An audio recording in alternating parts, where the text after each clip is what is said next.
real songwriters will always win. Because then it's a part of something unique. No amount of data or data packets can copy you. None of it can. It can never do that. It can't write the way you write. It can't sing the way you sing. Do you see AI primarily as a tool for creative collaboration, or do you view it as not a threat but like kind of a threat? I think it's absolutely a great tool for the people who know how to use music. For an intern to just open up, put a prompt and get, oh, this is the best shit in the world, and come up to a music composer and say, oh, great, this is what we thought and we think the client will like this much better. That's not fair. That's not right. And I think that's where we start hating AI. Singles kind of don't completely show you the full range of what you can be.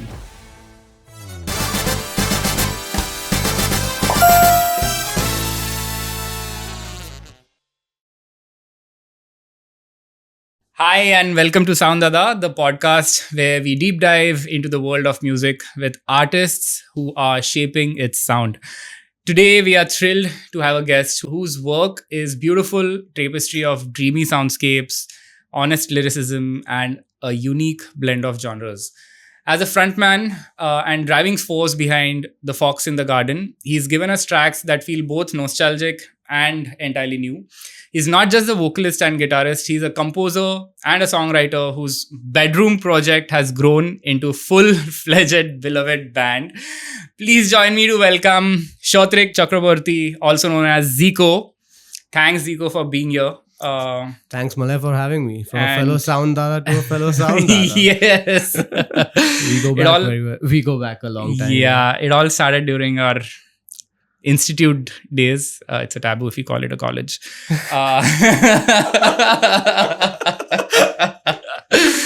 Okay, so to just break some ice, we don't need that, but just to get comfortable. Get people initiated. Yes. I'm going to have a few rounds of icebreaker with you. Are you okay? Yeah, absolutely. Sure. Okay, let's go. Okay, so what's the story behind the name Fox in the Garden? Does it hold a specific personal meaning to you? Well, actually, I take it from a song from this band called Paper Rival. It was an American band which I used to listen to when I was 17 or 16 for a long time back. The song is called A Fox in the Garden. But when I moved immediately from Calcutta to Bombay, the pace felt extreme. Coming from a very slow, a city somewhat like Pune as a counterpart to for the east to the west, but Bombay was really, really fast. So I pretty much felt like a wild animal crossing a very thin street with a two-way signal constantly on, it was just crazy for me. So invariably I'd figure that, I'd find this little spot which I'd call my own, like a fox in the garden, and make peace with it instead of the great outdoors. So so it feels like so far, even though it's been 7 years right now for the band, and now I finally am at peace with it, a fox in the garden. Yeah, nice. So if you have to describe the sound of Fox in the Garden to someone who has never heard your music, what best 3 words would describe it? I think first thing would be sunny. It would be groovy and it would be charming. Most of Sunny, groovy, charming. Charming. Nice. Besides the guitar, what's an instrument that you would love to learn and play? I would love to learn the trumpet. Okay, why? So that I can crack the pun that I can blow my own trumpet. Oh. But not so much. But I really think that now that I've played all the things with a lot of string instruments, I think valves and brass kind of intrigue me. And I've been listening to a lot of Chet Baker. Okay. So that whole side of soft jazz is kind of an interest in me, and they say while playing trumpets you need a lot of air pressure and breath control, which also kind of helps in vocal performance. So yeah, that's the next instrument that I want to pick up. Nice. What's a weird or quirky habit you have when you're working on music? Mostly my ADHD comes out in very different forms. Most of the time, I end up shouting out what my next moves on the production table will be. It doesn't matter if a client is behind me or even if my friends are behind me. They sometimes think that hey, who is he talking to? But I'm actually talking to myself or my thought thought bubbles while working, they just completely come out like onto the public, and people are like confused. Are you talking to me? What do you mean by the four bars or 8 bars need to be chopped off? What do you mean? Are you chopping my vocals off or something like that? Yeah. So no. Like most of the time, it is like me in the studio while working on music is like my own my own thoughts are completely out in the open most of the time. So yeah, that kind of like freaks people out. But yeah, that's part of the process. Yeah. Working with me. Do you have a guitar face? Oh. Yeah, sometimes I do. I actually have a very proper frontman face, which is like I don't know, like you just hold the mic and you're like, like, you know, like just like hold it really tight and close and really intimate and everything with the eyes closed and all. Nice. But like, yeah, these are the little things that actually happen when you're a musician for so long. Nice. Okay, so can you please tell us about the journey of Fox in the Garden? Its initial idea as a solo bedroom project to performing with a full-fledged band that you're doing today. Okay, so I think sometime around 2016 and 2017 beginning is where I moved to Bombay. Before that, I had acts like Writing Studio and Turf in Calcutta. Yeah. And so once I moved over here, my first job was doing live sound. And in middle of that, like as like for me, Fox in the Garden was just like my escape from a lot of the day-to-day, you know, I used to be very tired working from like around 3 in the afternoon all the way to 2 in the night. Wow. And I used to sort of like get these ideas while doing a sound check, or like doing like lyrical ideas while doing a sound check, or like even if it's a simple two-track setup on these shows, I used to like have vocal ideas, which used to be there. So I used to always like take 5 or 10 minutes somewhere else and open up a phone memo or something, or a little text memo, and write all these things down. Like write all my feelings down, write all these ideas down, lyrical ideas, vocal melody ideas that they used to be penned down on a phone app or something. And every other night when I used to go back, I used to work on it till I used to pass out as for lyrics. And then in the morning, I used to work on the vocal melodies and put it on somewhere over on my laptop. It was like one of those, it was an Apogee one with a little bit of it had a mic inbuilt, and I used to sing into that and just keep it for a while. So I never thought that this would initially, on those first few months, I'd never thought that it would grow up to be this. But the moment I made those demos and I started sharing it with people, and people were like, oh my God, this deserves to be, you know, live. It can't just stay on like as a bedroom project that you'll one day like put out with like one anime girl putting headphones on and like doing math too.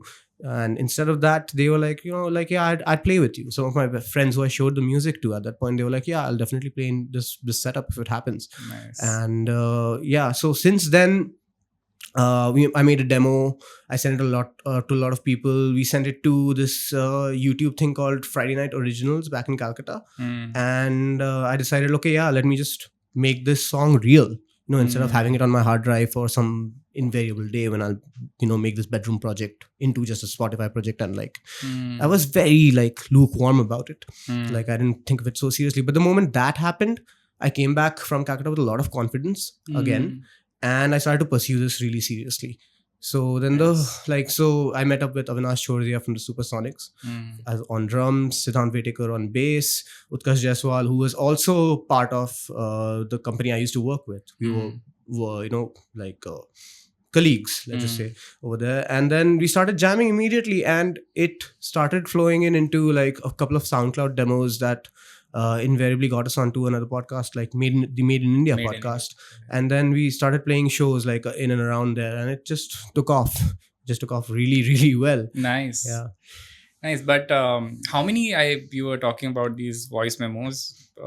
How many memos do you have, and how many of them actually see the light of the day? Yeah. God, I think, I can safely say that I have a set of, if I would write a B-side album right now with all of Fox's work, I think we'd easily have a 12-song B-side album. Wow. Yeah. So, but then some of the songs never see the light of the day, you know, most of the time. So how do you go about it? Like, do you choose, what is your metrics in choosing, okay, this song should definitely go? Or is it how much work has gone into it? Or is it just go with the feeling this is going to strike? Sometimes, especially when working from like Fox in the Garden, most of it just comes out from my brain straight onto either the DAW, like the digital audio workstation we call it, like the timeline of work, and like as a demo to the band, or it happens immediately in the jam pad. Like, guys, listen, I just made this song. This is the structure. These are these riffs and the ideas that I have, and let's see if it works. Sometimes it doesn't work. There's a song which I have written like about 15 years ago. Wow. Yeah, and it still never has worked with the band. It has never worked with the band. Wow. It's called Burden. It's never worked with the band because like somehow it's so personal that it never gets it. Is it a burden on the band? It's not a burden on the band. It's a burden for me to try to make it happen.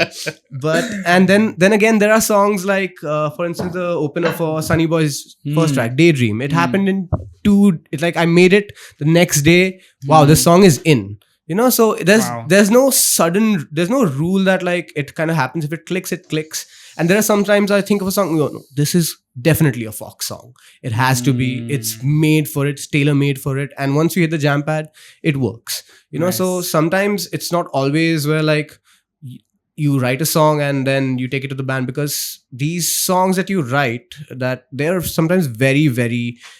they're an emotional part of you at the end of the day. Apart from your soul, they're like a fragment of your soul out in the open.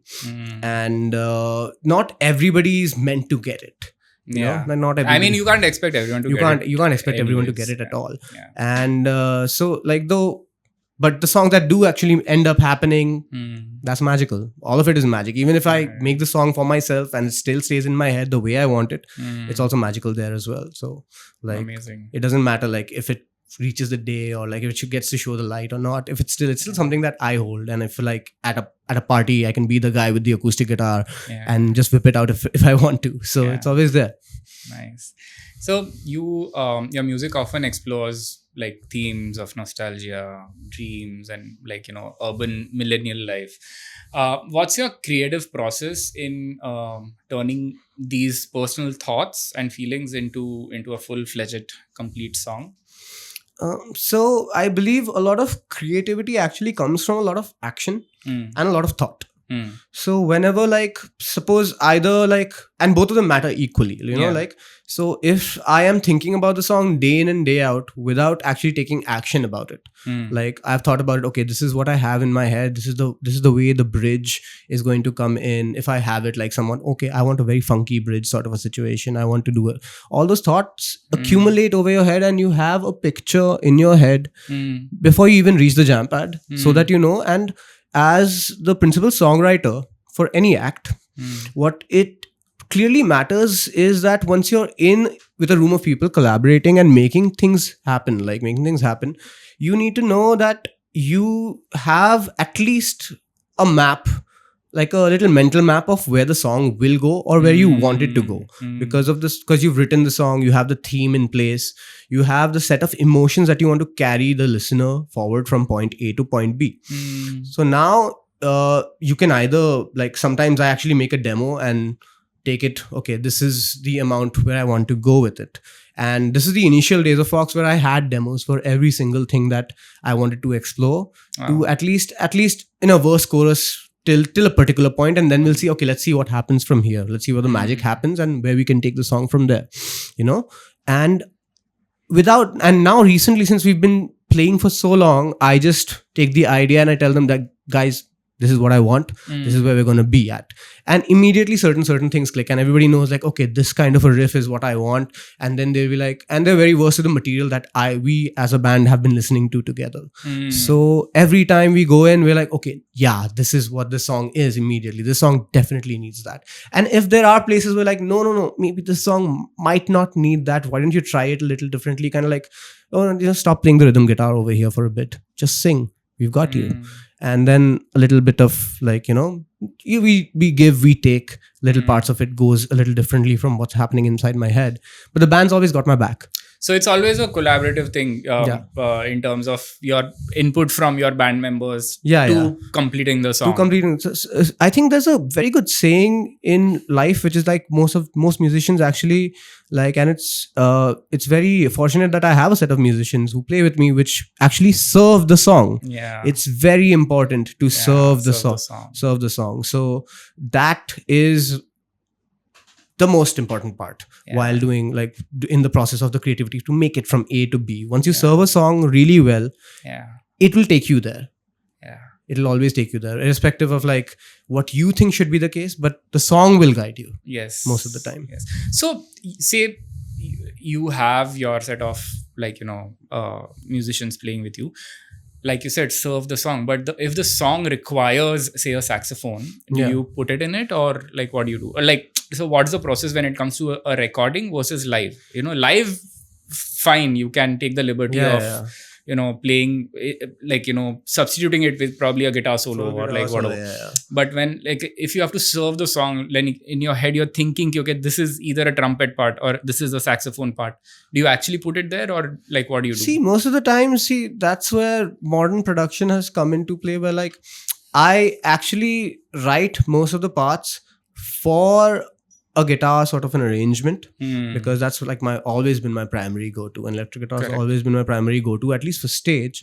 Though I play the acoustic guitar most of the time at home, whether it be for any other commercial projects or something like that. For parts that are actually there for saxophone, that I imagine it on saxophone, they mostly go on record for that. Because like sometimes, like in being an indie musician, especially getting in a 4-piece string ensemble or a 3-piece brass ensemble is kind of not gonna be the case most of the time. Right? Landed fees, so so you know what I'm saying. So that generally it applies mostly on the studio sections, where we produce it with whatever we get. One live violin, one live saxophone, and everything else is produced under it. But for live, mostly it's just like, okay, let's just do the guitar's version for it or something like that.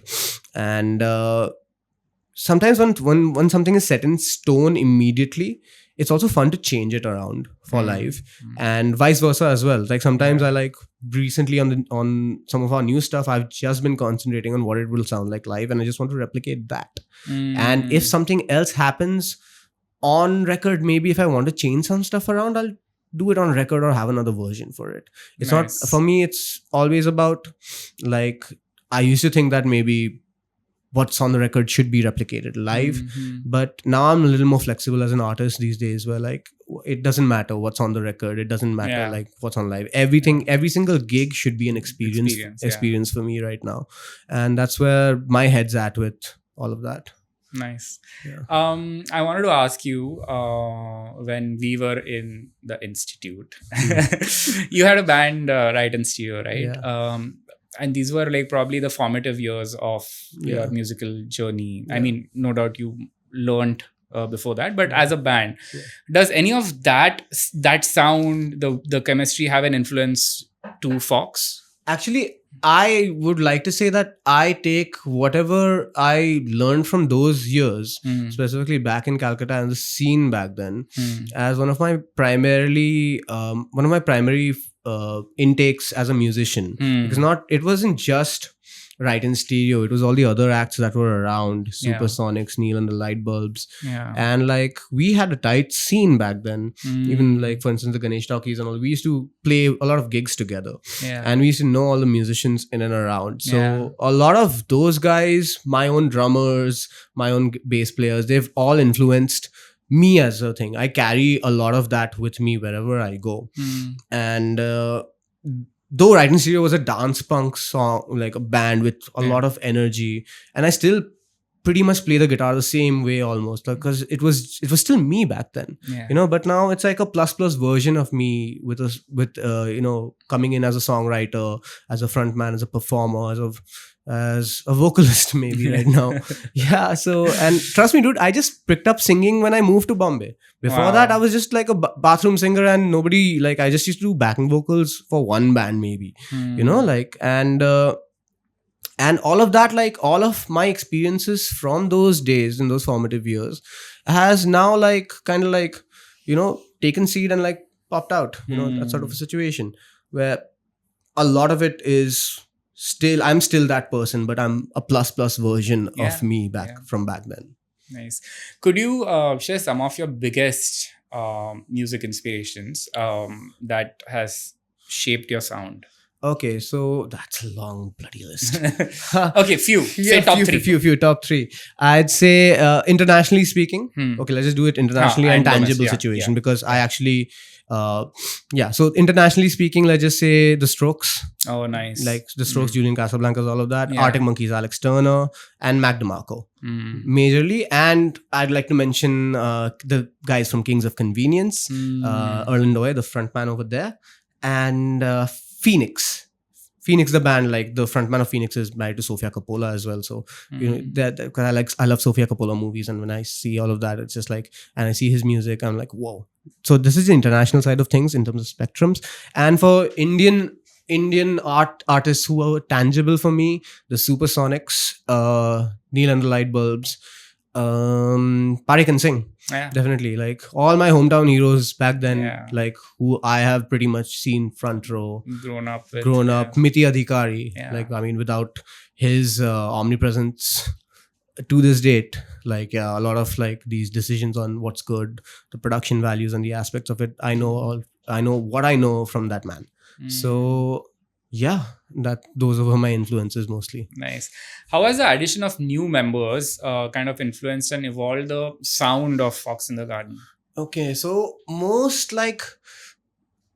the best part about Fox in the Garden is that it is actually pretty much how you like see it. Fox, like you come to the garden, you have a great time while jamming and doing all of that, and something magical comes out from it. So when we had Avinash on drums, and Ishan Lal on keys. They were my previous members right now from this current setup. And we have Shalom Benjamin on bass. So when at some point Shalom came in for bass duties during Sunny Boy, and when he came in and the bass parts suddenly became really tight and different. And when Ishan Lal used to play keys with us, most of the times like they would add this sort of dimension to the tracks, which I wouldn't have done, like obviously because I'm not a drummer. Drummers are definitely, man, like I have 0% independence like this. Like I can't hit an eighth note with the eighth kick at the same time. It's impossible for me. But what's the best part about having musicians who are this good that they can read your mind and your vocal melody and they would address certain things on it. The best part, the hallmark of one of the good hallmarks of Avinash's parts were that he used to always play drums to your vocal parts. Wow. Like he used to always make a little pocket for your vocals to bounce off of. Like most of the times, even with Ishan on keys, they would make certain things happen where the core of the song would be elevated rather than like, being flashy and being on top of certain things. They would make space for the song, like they would, like, again I'll keep on saying it, serving the song. Yeah, so most of the times that happens, but then there is this individual flair on certain parts for certain people that always adds a little bit more, like a little sprinkle, like the icing on the cake, the little frosting that happens. And that's a particular sign of a particular individual that I still signature. I still maintain that, like, I can't, like, every time we play, we still play with like backing tracks for Ishan. Like Ishan right now, he's in America. So he left the band in about 2021 post-pandemic because he just went to America, and then like since then I'm still looking for a keyboard player. I don't play, like, the keys are never live, but like it's on tracks. It's a very big part of our sound. It's a very big part of who we are. But his signature still all across Fox in a certain ways. If I think about keys right now, I think about, okay, what would Ishan play at that point, And if I think about drums, what would Avinash sort of do for a certain part? So like I told you, every time somebody's been in Fox, they're always going to be in Fox. In terms of retrospective, like when I'm thinking like, oh God, what would he have done? Something that like, let me take a page out of his book, So, and then with the new members coming in, Suyash Med and Satyajit Chatterjee, like sat as like this. He's a very good he's got a jazz background. He's a guitar player from a jazz background, and he's got very good sense of improvisation. So sometimes I'm like, Sat, I'm just gonna let you be. This is from point A to point B. You figure it out. Yeah. And you figure out the harmonies that the way you want to do it. And we'll see if it will come up to a point where like, okay, yeah, this works. And there's always an element of surprise with that. Now, recently at the Fox gigs, where like, I don't know what's going to happen, but we're going to reach somewhere different every single time we go through a segue. And Suyash, our new drummer, is like a machine on the kit. So, and he keeps it really tight and steady most of the time. And he still is playing the song the way it ought to be. Yeah. Nice. So it's always ever evolving, but still maintaining the signature sound most of the time. Cool. So you said you started singing after coming to Bombay. Yeah. Right. So, and your vocals have always been described as vulnerable of like, breath of fresh air. So how do you feel this raw, honest delivery, connecting to your audiences? See, because when I write songs, they actually come from lyrics first.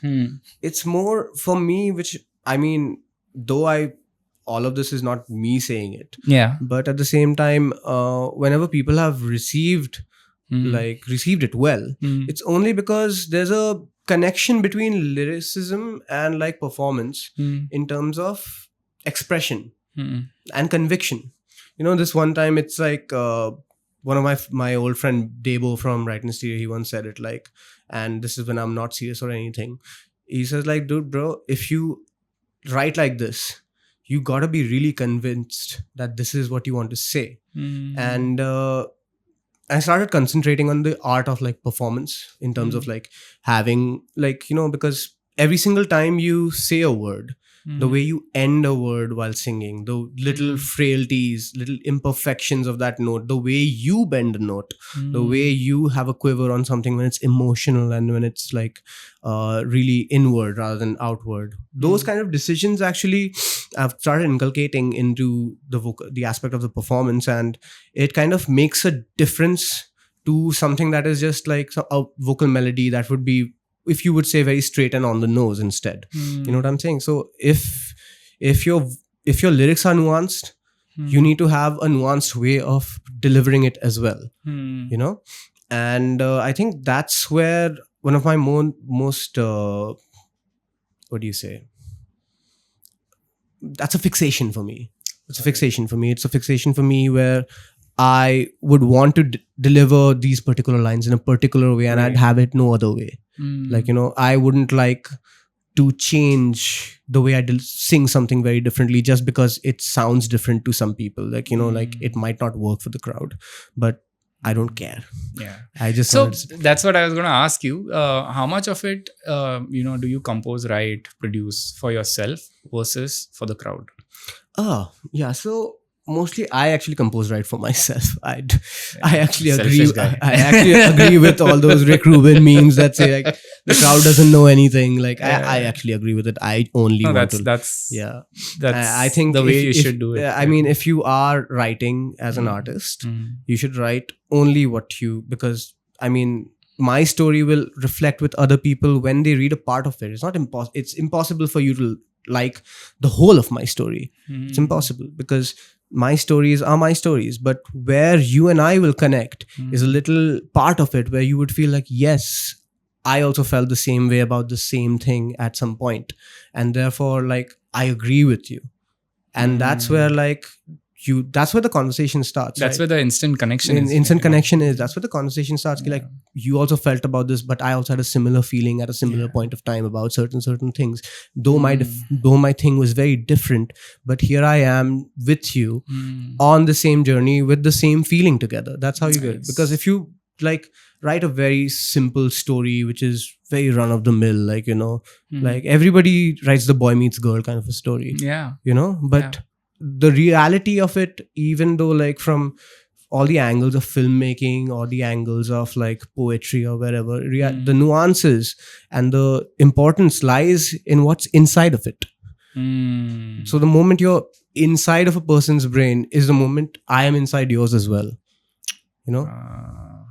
So as you're talking about, connections and all of that, Sunny Boy was an incredibly like a personal debut album, right? What was it like creating an entire album that is so rooted in personal experiences of loss and remembrance? Yeah, the album actually has a very nostalgic overture to it. Sort of like it's got a sense of dreamy nostalgia about it. Though the songs don't particularly say anything about my personal loss at the time. Though like it was dedicated to my father because he used to call me Sunny Boy. Sunny Boy with Sonny, like a Sonny. Sunny Boy. Oh. Like I'm his son, so Sunny Yeah. Boy. Yeah. But when my father passed, the album was almost done. Though it took me a while to try to figure out the production for it. Then invariably I approached Miti Adhikari to do it because like I was like really stressed out at that point. But then what my takeaway is doing that album is that it gave me the confidence to believe in myself in that particular part and in that particular phase of my life. In that phase of my life, the ground beneath my feet was like completely like shaking at that point. Like, and I thought, doubts of self-worth and everything. Is it even worth it to do indie music at this particular crux? Or like, do I just like give it up? But then I thought like, I've done I've only done this, Malay. I've only done this all my life, like since 18. And this guy, my dad, was the only person like, hey, you got to do it. You're made for this. You're born for this. He used to give me that. So I just went on and I soldiered on, and I've still been soldiering on since then. So that's why I called the album. It was going to be called something else. I was thinking of what to call it, but it was apt, Sunny Boy, and it's that positivity that I inculcate from my father, because he's the reason why I started doing music at the same time. Because like I started with listening to Cliff Richard, Paul Anka, Neil Diamond, all these old country artists, ABBA, Michael Jackson, all of this. All of my music was like inculcated into me before I was even a musician, since like when I was 8 or something. This is what I used to listen to. And I owe it all to him. So at some point, that first album was, though the songs don't have anything to do with grief as such, but like when I made it, I could, and from now, like to the point where I am right now, all I want to do is just to live and to honor like people like who've given me this life and this being of who I am right now. So you're talking about the production, like how you gave it to Miti. Yeah. And the production on tracks with like, lush synths coming in with its dreaminess that is there is a huge part of your sound. What are some of your biggest influences in terms of production and sound design? Then there's like this band called Radio Department, where this warm fuzziness kind of like works out. Little bit of neo psychedelia stuff like Tame Impala and Wild Nothing. So these acts kind of like do inspire me mostly, and I'm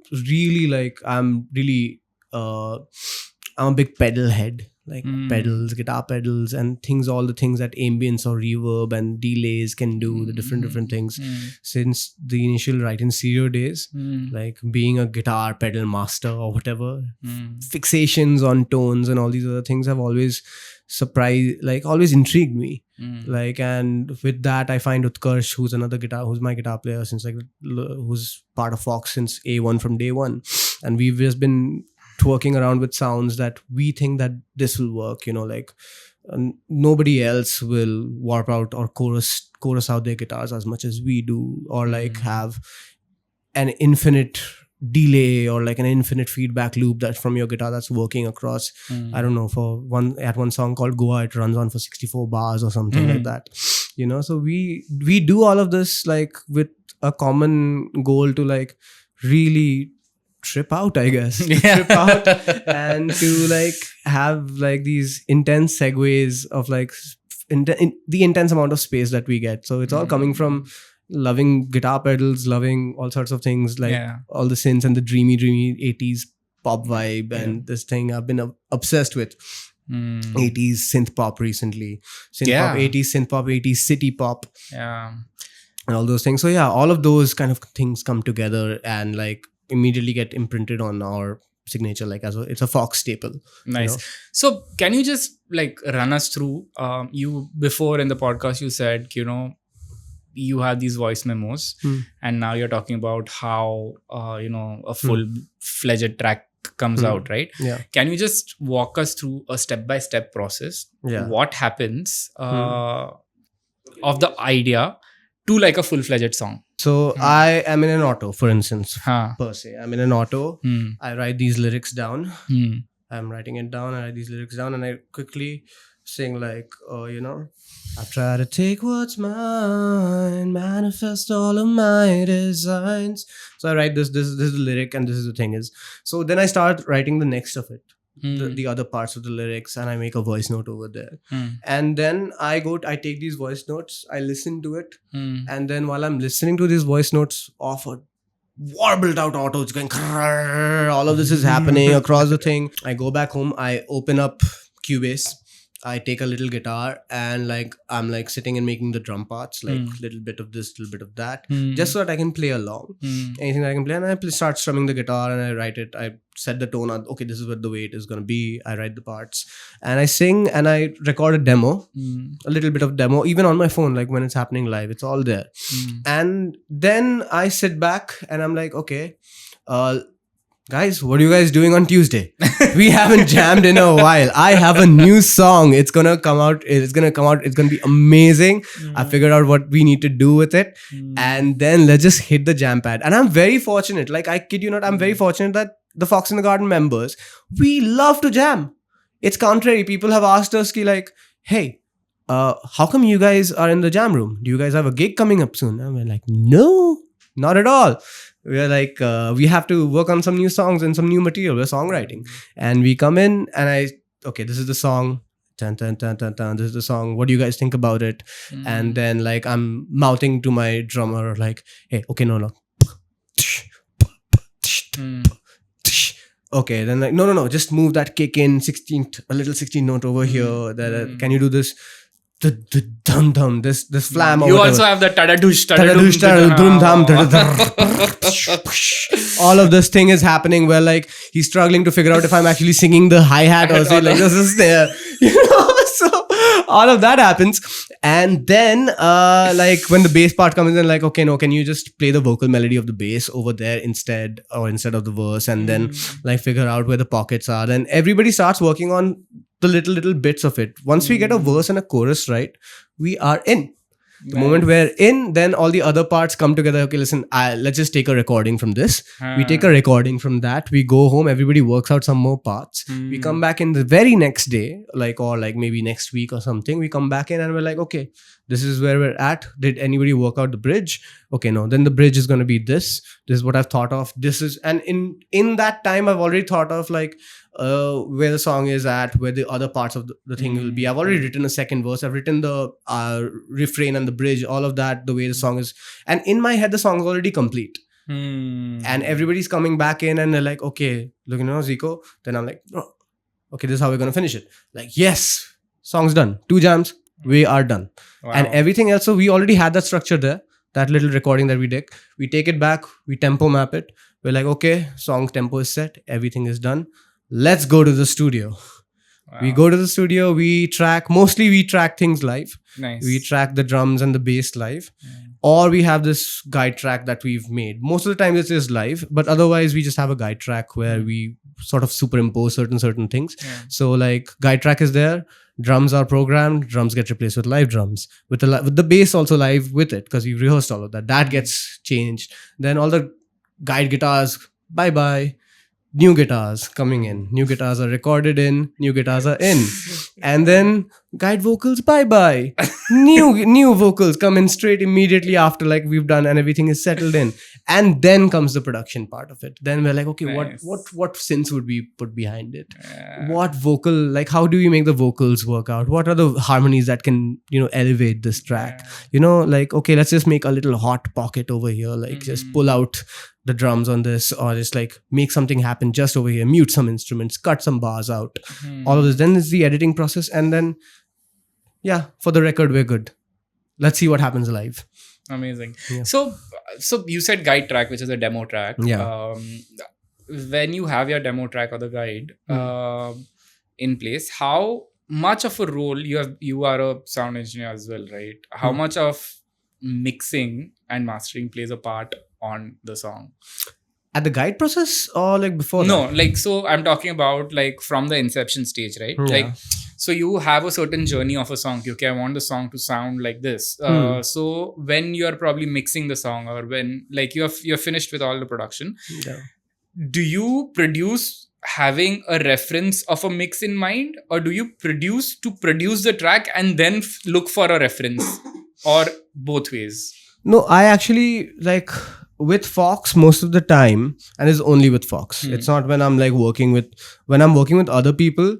I generally like have like, okay, listen, what do you have as a reference? Where do you want to be? Correct. Who are you right now? Correct. It's a very big question. Correct. For a lot of artists when they work with a producer, or when they work with production in general. Correct. Who are you as an artist back then or right now, and who do you want to be in the near future, in that sort of thing. But for Fox, most of the time, since most of the songs have its own story and its own thing itself, like I generally don't try to keep a reference mix on my template at all.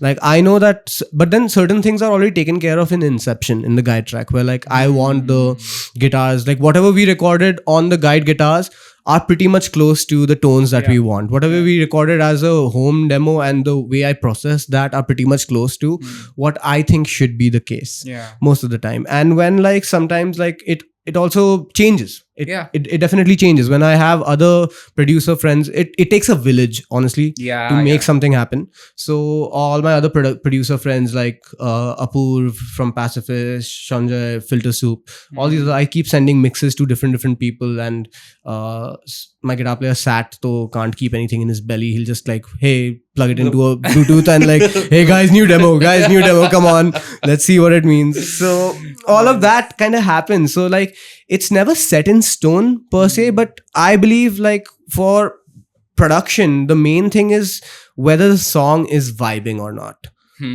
That's one of the core ideas of like, you do whatever you want, however you want to, whether you want to add distortion to the vocal, whether you want to add echo and shit tons of reverb, or you want to bring it back to bare bones and keep it earthy and all of that. Those decisions all depend whether the song is vibing or not. And certain things you just won't do, right? In a 6-piece indie rock setup, you just won't do. But certain times you will be like, okay, no, let me make that actually happen and figure that out. There are no rules in production and mixing. If it works for you, and if you trust the person doing it, it works for you. There is no set and hard fast rule in all of this. But having said that, you should have like the clipping and all of those technical rules. You need to know the rules to break it. You need to know the rules to break it. But like, there are no rules. There are no rules. You can as a painter, you can have a single stroke as a mastered like a final painting. Or you can have a full-fledged whatever. Yeah, there are some rules like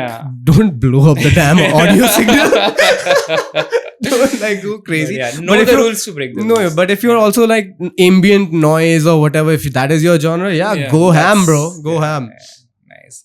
So having said that, what are some of the like you as a musician when you were starting out? What message would you like to give your old self as a starting out musicians? This is probably in context to people who are currently starting out, right? Like if you were that. I was that, not me talking to myself. If I was a probably like think of you and think of like you future you like you are currently you. Okay, cool. If Netflix Dark is happening to me again, okay, something like that. So so mostly I would tell myself that hey, you're born for this. A, but B, also take stead of what the future is. Back yourself up so much so in terms of skill so that you can do it. You need in this day and age right now in 2025, you need to be a lot more than just one thing. You need to do a lot more. You need to be a songwriter. You need to be a good composer. You need to have a little bit of skills on audio. You need to be a good guitar player also to like figure out like guitars. You need to know a little bit of keys. Keyboard, You need to have a lot of skill sets. And not just that, you need to have a business sort of a mind as well to try to like say that like, hey, this is the way I want to see it. You need to have, dare I say it, branding. Like you need to have this sort of brand sort of a thing where like, and I don't mean it in a bad way, but like, what's your identity? Like you need to have that sort of sorted out as well as a player. Are you a funk guy? Are you a soul guy? Are you like a metal guy? Or all those things. You need to have some sort of an aesthetic that you abide by. All these things need to be in place to even before you start your musical journey. I think you, as a youngster starting out right now, you need to know who you are mostly. And you need to know whether you're cut out for it as well. Like there's so many people who just come up to me and like say, I want a career in music. And I'm like, do you know through and through what you're getting into? Yeah. And they have no clue, but they're like, hi sir, I'll do it. And like, I'll do whatever it takes. But everyone can do whatever it takes, but you need to know if that is the future that you want. I believe like, kids growing up these days, go for it, but know what you're getting into. Okay. So now we spoke about a song. Yeah. A song from its inception till like the mastered this thing. Yeah.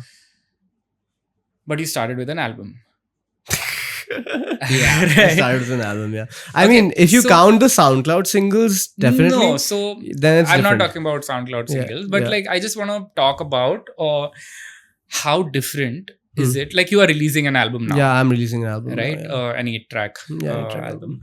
How much does it differ to write an entire album versus a single versus an EP? What is the process like? Because the songs are different. Sonically, they can go into a different space, but you still have to stitch it all together to sound it. It needs to be under the same umbrella. Yes. Yeah. So, what is the process of writing an entire album? Right? You said it takes a village to write a song. Yeah. Does it take an entire... it might take a city. Yeah. Or it might take a town. Yeah, actually, a village town. Yeah.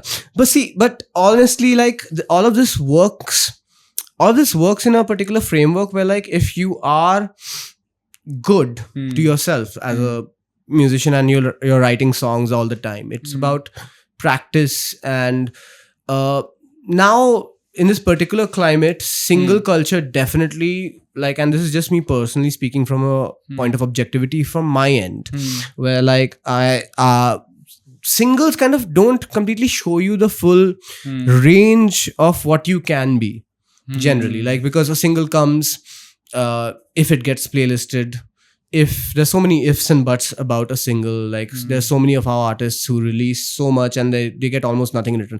Anyway, we're getting like God knows what in return. Yeah. It's pointless. Yes. Let's not talk about that. Yeah. But at the same time, once you're doing an album, what's important is that once you set out to do an album, first of all, like because Sunny Boy, my first thing was an EP. I decided I'm going to set out to do this.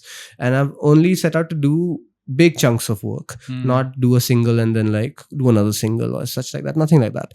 When you set out to do big situation, big chunks of music, what matters is that you have all your songs that you want to do on the album listed out. I had a list of 15 songs at one point, where then from there on in seeing what those songs are sort of developing in, and all of this is from 2 years ago. Like, wow. It takes 2 years or so. Good things take time. Yes. Which a lot of like people right now in terms of patience don't have for that. Yeah. They'll forget you in an instant. Yeah. But at the same time, the hallmark of a good artist is that you come back within 3 years, 4 years, but we come back with quality. Yes. And that is very important. So you write something that may be a song from God knows when. But if you have spent time with it along the way, and you and a lot of other musicians have spent time with it, making it, like going into every single embroidered detail about that song, then it shows. It absolutely shows. There's no two ways about it. Yeah. Like if you know what you're doing and if you're recording it exactly the way you want it, at the exact tempo, the exact frame of mind, the exact feeling that you wanted to bring to a listener. And once you do that, you are like showing all of your skills within that album at the end. You know, you are making big headway in showing a lot of depth in terms of it. So that's why I think it takes a village also. It takes more than a village. It takes so many people to like, hey, sometimes a song might go into a demo version 4 or something like that. What do you think of it? And it's also okay to put a timeline to it, because otherwise it just gets totally out of place. So generally this is something that I learned at the studios in Calcutta, where like you write all the songs out. You write drums, each and every single part, you write a little bingo board. We used to call it the bingo board times, what is done, what is not done, crisscross each and everything, and commit. Because what happens is sometimes you procrastinate so much, you know, this is not done, this is not the final version of it. Nothing has a final version. There is not a song in this world which will have a final version. People still get bored of their own cult classics. You know, people get bored of Radiohead's bored of Creep. You know, they don't want to ever play it again. There's so many artists who are bored of their best song that they play all the time. Because you've gone through it so many times. Like before it even, see, that's the thing. You write a song, the album version goes crazy and mental, goes so long away, but you have lived that song for at least count 10,000 plays more than how much it's got from streaming, you know? So you have lived it so many times, but it doesn't matter. So, but it doesn't matter in terms of like where it's going to be invariably after 10-15 years. But it matters that you put those 10,000 listens and plays by yourself on that song, and then you've put it onto the album and it works. So it's a big commitment, and it's a known thing. Yet it's about conviction. So you put in your best work in an album, as opposed to like, okay, it's a single, let me see what happens, let me see what the response is, let me see. That's when like all these other outside things, metrics start coming in, and it's not about what you want to say, it's about like what you want to be heard saying. You know what I'm saying? So for an artist, I still believe the album is the biggest hallmark of like where you are at, what you want to do as a big body of work. It still holds like as a part of your discography, which a lot of indie artists in India don't maybe not pay so much heed to it, but some of them are. Right now I'm seeing more albums than singles. The album culture is coming back. It's coming back. How? Bands are back, albums are back, big formats are back. And it actually, what it does, you know, it cancels out what it does, you know, it cancels out passive listening, you know, because right now you are being fed a playlist all the time. Yes. When you're in an album, you're in an album. When you listen to Pink Floyd The Wall, you will listen to Pink Floyd The Wall the whole way through. You know what I'm saying? So that culture is very important for any listener or anybody to be tangible, like have music as a tangible asset rather than something that's just playing on the radio or playing anywhere in a party. You know, it's very important to like, we choose what we eat, right? We choose what we eat. We decide to take a road that is not smelly or something. We try to avoid roads which smell. But we need to also, you know, decide what we want to hear. You know, it can't just be like, what is, kuch chala do. No, it can't just be that. You need to have, okay, let me give this artist a full listen. Let me see what this thing's about. You listen to it through and through, and then you'll be like, yeah, I like it, I hate it, I don't know. But at least you gave it a good full listen. And actively so. Not because it was playing on a playlist or something like that, or just played on an autoplay somewhere. You chose to play it. And that is the power that listeners should be getting in and should be going towards in general. Nice. I had a question for you, and this is a personal question. After Right and Stereo, you spoke about the band culture coming in, right? Can you count the number of bands that are there right now? Bands that are there, not solo projects. Bands. Oh my God, I'll start naming. Oh my God, this is going to be fun. Okay, so many bands I've got. Okay. Well, I just did a tour with long distances. So long distances. Then Signal W. Still in Therapy. Pacifist. Honey's Dead. Where am I? 5 so far. Yeah, Honey's Dead.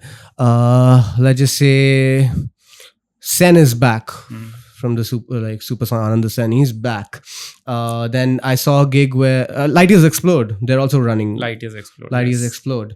Then let's just see. I went to a gig where all the old bands kind of got back. Hoodwink Circle is one more band that came back in from the thing. And Green Park. Don Raj and the Peculiars. When you guys want to come back, Easy Wanderlings, you guys are big band.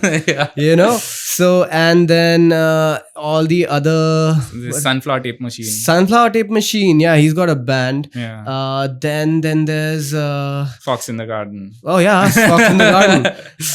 And dude, it's gone beyond 2 hands right now, right? Yeah, so it's 13. There's 13 bands in. Oh my god. Then there is come on, you guys. Oh my god, there's Packers and Movers band. There's Chembo. Okay. There is Jesus Christ. There's so many other bands from Bangalore. Black Letters. 16. And then there are Goa. Let's just look at Goa. Some more bands from Goa. Jazz Bastards is also a band. There's so many other bands. I mean, I can't tell you how it's coming back. It's coming back really, and there's a big wave of music that is coming from bands and people who actually it's not about one single that went a hit. It's collectively a big body of work made by a lot of individuals who are putting their everyday into it. Nice. So why I was asking you, you could have easily gone solo by your name. Yeah. Right? Because there is, say, for example, XY. Or this guy. There's so many Mukeshes and all of these things. Right? And they just call in session musicians and they play. But the joy of a band, like friends playing together, or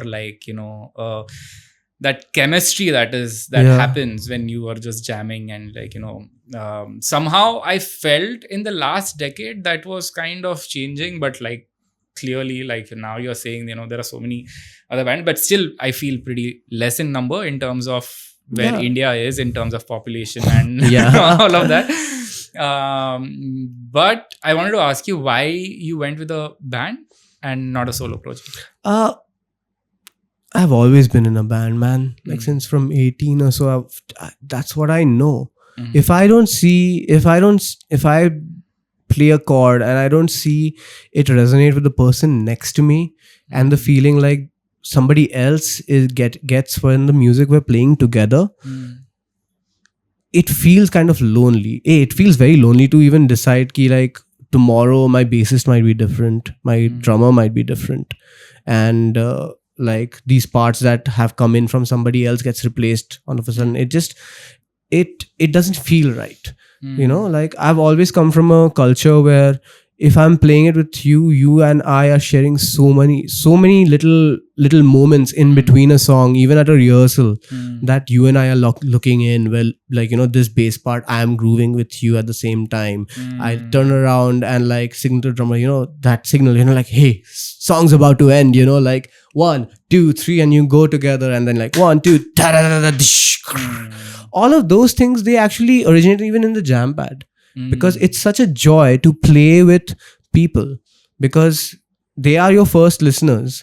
The room, the magic you create in terms of it's not just the chords you play or the notes you play or the notes you sing.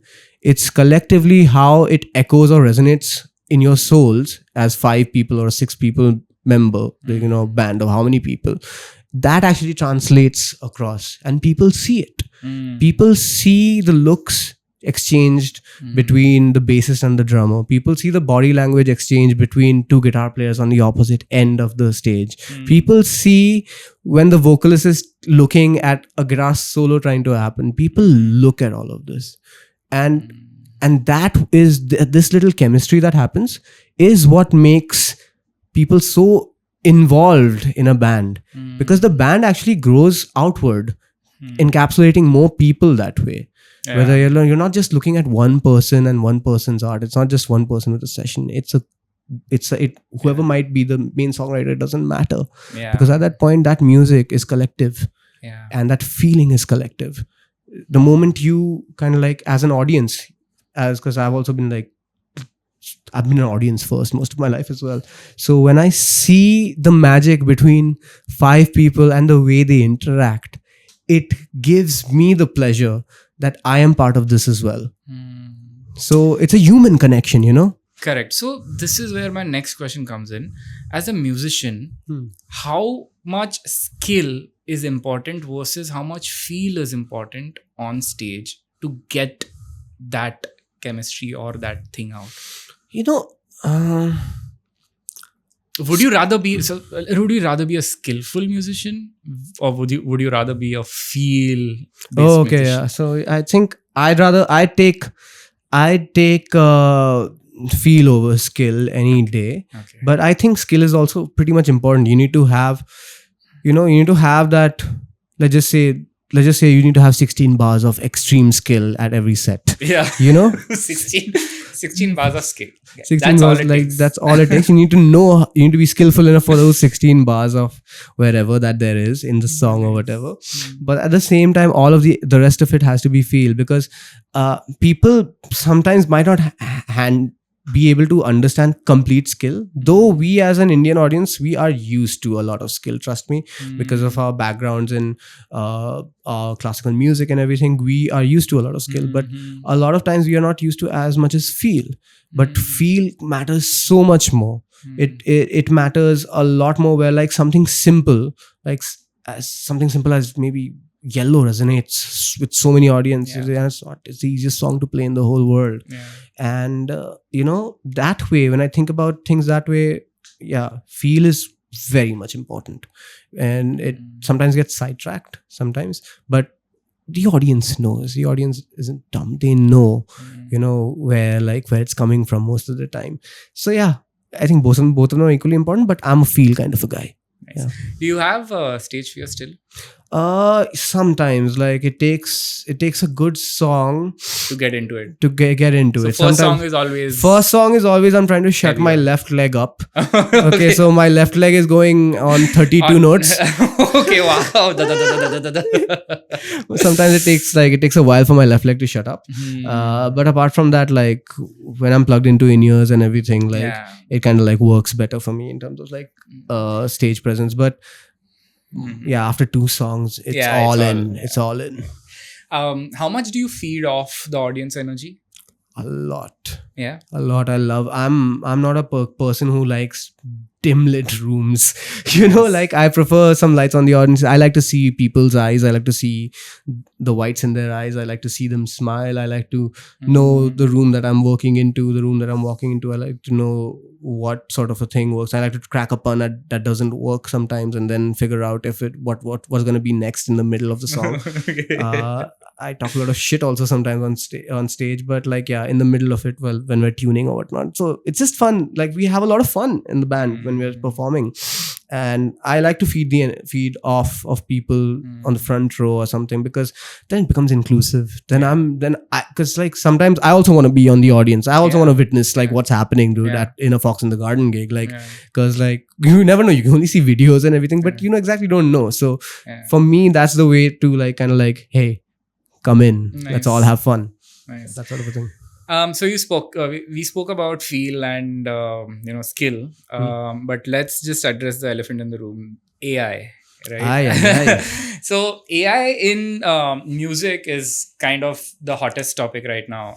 From your perspective as a songwriter and producer, do you see AI primarily as a tool for creative collaboration, or do you view it as a not a threat, but kind of a threat to the human artistry? It's a very good question. When I think about it, I would never use AI to do things that are very soulful and creative towards me, which is part of my soul. I would never put a bot into it. You know what I'm saying? But at the same time, if I would use it for commercial projects, I don't see the harm in doing so, because in terms of data, deliverables and timelines and deadlines and all those things, I think it's money, timeline and all. I think, and especially because of situations where there's too many ups and downs and everything. I think it's absolutely a great tool for the people who know how to use music. People like for anybody, for an intern to just open up, put a prompt and get, oh, this is the best shit in the world, and come up to a music composer and say, oh, great, this is what we thought, and we think the client will like this much better. That's not fair. That's not right. And I think that's where we start hating AI. But if I would use it myself and I would just try to get my own process faster by using it. But then again, I would never put something that I have in terms of IP or something that is my voice or something that it can replicate later. I wouldn't want to put that into it immediately. I want to use it to a point. I would use it to a point where I get something out of it, and then I can create my own. I think it depends on the person who is using the tool. In the wrong hands, it's Oppenheimer, in some sort of a way, but but in the right hands, you can use it really nicely. It's a good thing. I mean, there's one little Japanese anime which actually shows it happen. It's called Carol and Tuesday, where the whole world is set in Mars and some stuff like that, and real artistry is still taking over, and this AI person, this great composer who's using AI, can't use it to save this artist at all, and she's losing a competition to people who are just real songwriters. So real songwriters will always win, because then it's a part of something unique. No amount of data or data packets can copy you. None of it can. It can never do that. It can't write the way you write. It can't sing the way you sing. Even though you feed it tons of Snoop Dogg, or you feed it whatever the hell you want to feed it, it'll never be authentically human. With those little imperfections. It'll always have the imperfections is what makes us. Yeah. They say na pitch. The problem with something that is picture perfect or pitch perfect is that it's perfect. That's what I think of AI right now. Nice. Amazing. Okay, so with this, let's have a quick rapid fire round and then let's close it down. I just want you to talk a little more about your upcoming album. What thought has gone behind it? How many songs are you releasing? What's your release schedule like? What's the strategy? Who are the people behind it? And all these things. Yeah. So the album is called Doom and Bloom. Doom and Bloom. So it's about how so far we are in such a fast day and age, and we don't sometimes see what's actually happening, and things that are festering in our society and sort of in and around us. Kind of grows, bad things, mold kind of grows and stuff like that. So the whole overarching feeling about it is that there are bits of really great moments in your lives, but there's also things that kind of aren't right. So all of those things, giving a full account of what's good versus what's bad and things that can happen, and little anecdotes, personal anecdotes, because I write that way about it. We've released one single called Knees, which is about the fear of asking someone out for life, that. And we've got some more songs that are coming out soon. I've got a single ready on the wings called Things I Feel About You, and the title track Doom and Bloom as well, on about I'm just making music videos for it, trying to figure out that. But it's an 8-track album. Nice. Around a 40-ish runtime, and soon it'll drop in September. And September end mostly. I'm still yet to find a date but yeah, all of that is fine. We'll figure that out. And we've got a lot of a big backing vocal ensemble featuring Kashni Nair, Anukul Raman from Signal W, Suyasha Sengupta from Still in Therapy, yesteryear's Ganesh Talkies. We've got Ronak Maiti, and I've got a lot of backing vocal people on it, just doing big choral ensembles and stuff like that. And soon to have Rajeshi Das on violins on one of the tracks, And it's a big collaborative effort. It's a big situation where we've recorded most of the drums and everything as much as live that we could do at Allen City Studios. Nice. And like I've been working out of there for some vocals as well. And like between Allen City Studios, my home studio, and Studio Wavelength in Andheri, which it's Ronit Sarkar's studio. So all these studios we've just been working, bouncing around with all my friends and everybody who's involved. Sounddada, Filter Soup is mixing some two tracks of mine. And yeah, so it's just been we started last year in August, and it's about to be a year in the making. And I'm just waiting to finish up all the, remember that the bingo big box? There's just a few bingo crosses left. Wow. The moment they're done within this week or so, Yeah. like, what is it? We're in August right now. What's your next bingo board look like? My next bingo board will be a little shorter and it'll be very different. But this is an out and out indie rock meets city pop meets surf rock. Wow. Meets like there's a punk song also in it as well. Nice. So a lot of things that are going to happen on this album. I'm very excited for the world to listen to it. Nice. And it's like all the versions of Fox that could be possible. Like, if you like, stupid as hell for me to say it, but like if you see Pokemon, you remember Eevee? Yeah. Eevee evolves into all sorts of versions. Yeah. So there are going to be a lot of versions of a lot of colors of Fox that you can see on this album. Nice. And I'm eager to kind of show it to the world right now. Amazing. Which is your favorite track? If you had to choose. Yeah, I would say just watch out for the title track called Doom and Bloom. This or that, studio or live gig?